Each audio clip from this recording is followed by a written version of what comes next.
the whole earth. Amen. So fill it.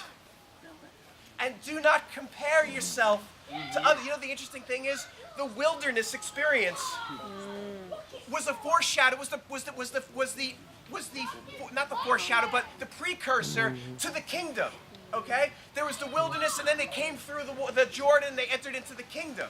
Okay? So, but what is the wilderness? People look at the wilderness experience like, okay, that was really awesome. I mean, God provided manna from heaven. You know, God did all why can't it be like that? Are you kidding? The greater thing was after the kingdom, but what was the kingdom? Guess what? It was just life. Guess what? It was just people. They entered into the land. They started to do their thing. They made friends. They got married. They had children. They lived.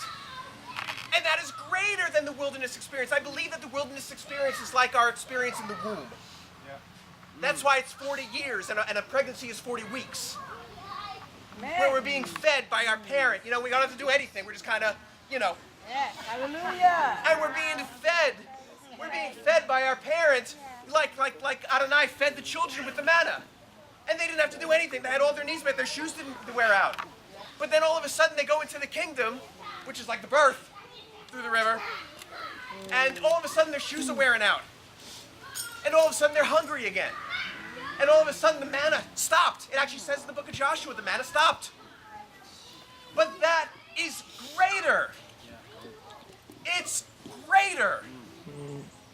It is the greater revelation. Because Adonai always goes forward. He always goes greater. He always goes greater. And you are the generation of the great. The greater. Yes.